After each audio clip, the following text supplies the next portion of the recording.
తాకట్లో ఉన్న మీ బంగారాన్ని విడిపించి ఆ రోజు ఆన్లైన్ రేటుకి కొంటాం. Sharma gold company. నమస్తే, welcome to Suman TV. Prayagraj మహాకుంభమేళలో భాగంగా మనము 9th సెక్టార్లోకి అయితే రావడం జరిగింది. సో ఈ 9th సెక్టార్కి రావడానికి గల మూల కారణం ఏంటంటే, ఇక్కడ ఏదైతే మనకి ఈ వంతెన పైన చాలా మంది నడుస్తూ ఉన్నారు, అక్కడ నుంచి ఇటు వస్తున్న పరిస్థితి ఉంది. సో ఈ వంతెనలో ప్రారంభించడానికి దాదాపుగా 3 నెలల నుంచి ఈ పనులు అయితే స్టార్ట్ చేసినారు. ఇప్పటి వరకు దాదాపుగా అంటే 30 నుంచి ఒక 50 వరకు కూడా ఈ వంతెనలు అయితే నిర్మించారు అని చెప్పి తెలుస్తూ ఉంది. ఏదైతే యూపీ సర్కార్కి సంబంధించినటువంటి ఏదైతే మనకి PWD ఏదైతే పబ్లిక్ వర్క్స్ డిపార్ట్మెంట్ ఆధ్వర్యంలో ఈ వర్క్ని అయితే స్టార్ట్ చేసినామని చెప్పి తెలుస్తూ ఉంది. ఏదైతే ఈ ట్యాంకర్స్ ఏవైతే ఉన్నాయి, ఇవి యాక్చువల్లీ మనకి సముద్రాలలో ఏవైతే మనకి ట్యాంకర్స్ కనిపిస్తాయో అదే రకంగా మనకు కనిపిస్తున్నాయి. కాకపోతే మనము ఇక్కడ ఎవరైతే కొంతమంది స్థానిక ప్రజలు కావచ్చు, ఇక్కడ వర్క్స్ ఎవరైతే చేస్తూ ఉన్నారు, ఇక్కడ మనకి లైవ్లో మనకి వర్క్ చేస్తున్నారండి, ఒకసారి చూడొచ్చు. సో వీళ్ళకి మనం అడిగినాము ఏమనంటే, అసలు ఏంది ఈ వర్క్, ఏంది అసలు ఈ ట్యాంకర్స్ ఏంది, ఎక్కడి నుంచి తెచ్చారు అని చెప్పేసి అంటే, యూపీ సర్కార్ నుంచి ఏదైతే మనకి PWD అని చెప్పి మనం మాట్లాడుకుంటాం, పబ్లిక్ వర్క్స్ డిపార్ట్మెంట్. సో వాళ్ళు ఏదైతే ఇట్లాంటి ఏవైతే మనకి వరదలు కావచ్చు, లేకపోతే మనకి మహాకుంభమేళలో భాగంగా ఎవరైతే మనకి వివిధ రాష్ట్రాల నుంచి, వివిధ దేశాల నుంచి చాలా పెద్ద మొత్తంలో వస్తారు. సో పోయిన మహాకుంభమేళలో మనం మాట్లాడుకుంటే 20 కోట్ల మంది వచ్చారండి. సో ఈసారి దాదాపుగా ఈ 45 రోజుల్లో అంటే మనకి దాదాపుగా మనకి 40 నుంచి 50 కోట్ల భక్తులు వచ్చి ఇక్కడ రాజస్నానం చేయడానికైతే ఇక్కడికి వస్తున్నారు అనే ఒక సమాచారంతోనైతే ఖచ్చితంగా ఈ వర్క్స్ని అయితే చేయడం జరిగింది. అసలు నిజంగా చెప్పాలంటే ఈ యోగి ప్రభుత్వానికైతే మనం ఖచ్చితంగా యాక్సెప్ట్ చెప్పాల్సిందే. ఎందుకంటే ఇట్లాంటి వంతెనలు మనం స్టార్ట్ చేయాలంటేనే మనకి ఎన్నో అడ్డంకులు వస్తూ ఉంటాయి, ఎన్నో ఇబ్బందులు ఉంటాయి. కాకపోతే ఇట్లాంటి మనకి ఈ వంతెనలు అనేవి దాదాపుగా మనకి 9th సెక్టర్లో మనం ఉన్నాం. సో ఈ 9th సెక్టర్ ఈ నుంచి దాదాపు మనం అక్కడ ఒక్కసారి మీరు ఫోకస్ చేసుకుంటే దాదాపు మనమే ఒక 100 to 200 మీటర్ మనం నడుచుకొని వచ్చినాం. సో మధ్యలో ఉన్నాం, ఇంకా మధ్యలో కూడా కాదు, చాలా దూరం ఉందండి. సో దాదాపుగా మనకి 700 నుంచి 800 మీటర్ వరకు కూడా ఇట్లాంటి వంతెనలు వేశారంటే ఒక్కసారి ఆలోచించండి, ఎంత హైలైట్. అసలు దాదాపుగా 30 నుంచి 50 బ్రిడ్జ్లను అయితే ఏర్పాటు చేసినామని చెప్తా ఉన్నారు. సో అసలు ఎంత టైం పట్టింది, అసలు ఎక్కడి నుంచి తెచ్చారు ఈ ట్యాంకర్స్ ఏవైతే ఉన్నాయో, ఎక్కడి నుంచి తెచ్చారు అనే దానిపైన మనతో మాట్లాడడానికైతే కొంతమంది వర్కర్స్ ఉన్నారు, స్థానిక ప్రజలు ఉన్నారు. సో వాళ్ళతో మాట్లాడితే మనకి టోటల్ ఇన్ఫర్మేషన్ అనేది తెలుస్తుంది. సో మాట్లాడదాం. भैया बोलिए, ऐसे ब्रिजेस कितने हैं इधर, ये 9th सेक्टर है और कितने ब्रिजेस है ऐसा? ऐसे बस 31 है। 31? हाँ। Okay okay. ओके। कितने टाइम लगा ये पूरे वर्क करने के लिए, कितने टाइम लगा? इसमें टाइम लगा है 2 महीने। 2 महीने से? हाँ, 2 महीने पूरे मिले काम। ओके। 2-2.5 महीने से काम। Okay okay. पुल बनाने में लग जाता है 1 महीना, 10 दिन, 12 दिन ऐसे लग जाता है। Okay okay. तो कितने आदमी से ये वर्क स्टार्ट किया?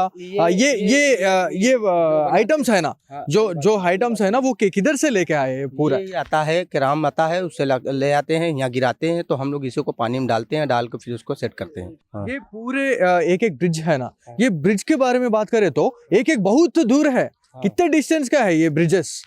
डिस्टेंस मतलब लंबाई? Yes, लंबाई तो इसको नहीं नापे हम सर। एग्जैक्टली अप्रोक्सीमेटली कितने रहते हैं? अरे 200 मीटर, 500 मीटर, 1 किलोमीटर? 500 से ऊपर रहता है। जैसे मतलब लगता है ये पांटून, वैसे हम लोग लगाते हैं तो ज़्यादा भी हो जाता है, कम भी हो जाता है। कहीं कहीं 400 रहता है, कहीं कहीं 500, कहीं कहीं 600, कहीं कहीं 700 ऐसे लग जाता है ये पांटून। ये कुंभ मेला होने के बाद ये ब्रिजेस का हालत क्या होता है? सब उतार ले जाते हैं, ओके सब जमा हो जाता है ये जाके।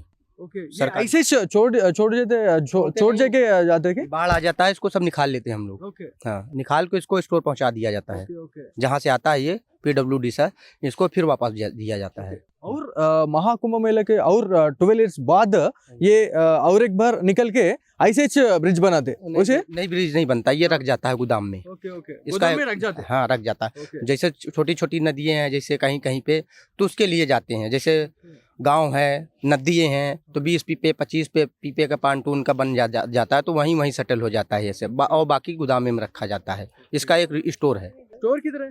ये अलोपिन बाग में है, 4 नंबर स्टोर अलोपिन बाग। మనకి మహాకుంభమేళలో భాగంగా ప్రయాగ్రాజ్లో దాదాపు మనం 9th సెక్టార్లో ఉన్నామండి. సో ఈ 9th సెక్టార్లో మనం మాట్లాడుకుంటే దాదాపుగా ఏవైతే ఈ త్రివేణి సంగమం నియర్ బై లొకేషన్లోనే ఈ బ్రిడ్జెస్ అనేది మనకి క్రియేట్ చేశారని చెప్పి తెలుస్తూ ఉంది. ఈ వంతెనలు ఏవైతే ఉన్నాయో దాదాపుగా 30 నుంచి 50 వంతెనలు అయితే చేశాము. దాదాపుగా మనకి 3 నెలల నుంచి అయితే చాలా వరకు కూడా చాలా అంటే రాత్రి మగులు కష్టపడితే మాత్రం ఇట్లాంటి బ్రిడ్జెస్ అనేది మేము తయారు చేసినామని చెప్పి చెప్తా ఉన్నారు.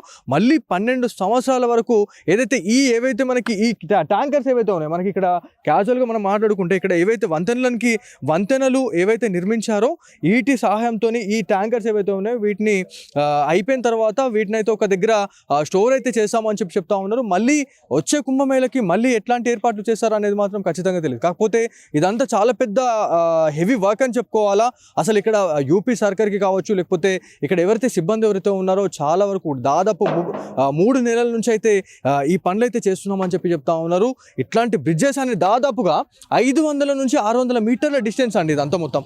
సో ఇదంతా కూడా ఇంత పొడవునా ఇన్ని దాదాపు 30 నుంచి 50 బ్రిడ్జులు నిర్మించడం అంటే ఒక వంతెనలు నిర్మించాలంటే ఎంత టైం పడుతుంది. కాకపోతే 50 వంతెనలు ఇవాళ క్రియేట్ చేశారు అంటే నిజంగా ఇక్కడ సర్కార్కి అయితే ఖచ్చితంగా హ్యాట్స్ ఆఫ్ చెప్పాలా. ప్రజల సౌకర్యార్థం భక్తులు ఎవరైతే వస్తున్నారో దేశం నలుమూలల నుంచి కూడా వచ్చే అవకాశం ఉంటుంది. దీంతో పాటు ఏదైతే మనకి ప్రపంచవ్యాప్తంగా దాదాపు 120 నుంచి 130 దేశాల నుంచి ఈ భక్తులు అయితే రావడం జరుగుతూ ఉంది అని చెప్పేసి మనకు ఒక ప్రాథమిక సమాచారం అయితే ఉంది. అదేవిధంగా ఈ బ్రిడ్జ్ గురించి మనం మాట్లాడుకుంటే ఈ వంతెనలు చాలా మంచిగా నిర్మించడం జరిగింది. ఎవరైతే బాటసారులే కాకుండా మనకి వాహనదారులకు కూడా వెళ్ళడానికి అయితే విసులుబాటు కల్పించినట్టు మనకు అనిపిస్తుంది. సో ఎవరైతే మనకి ప్రైవేట్ వెహికల్సే కాకుండా మనకి పోలీస్ అధికారులు పర్యవేక్షించేందుకు కూడా ఇక్కడ నుంచి వాళ్ళు వెహికల్స్ అయితే తీసుకోవడం జరుగుతూ ఉంది. దాంతోపాటు మనకి ఇక్కడ కొన్ని వర్క్స్ అనేవి జరుగుతూ ఉన్నాయి. పెద్ద పెద్ద కంటైనర్లు కావచ్చు, దాంతోపాటు లారీలు అనేవి కూడా ఇంత పెద్ద వంతెన ఇంత చిన్న వంతెన పైన ఇంత పెద్ద భారీ ట్రక్స్ కూడా అవి తీసుకెళ్లడం అంటే ఎంత హైలైట్ అసలు.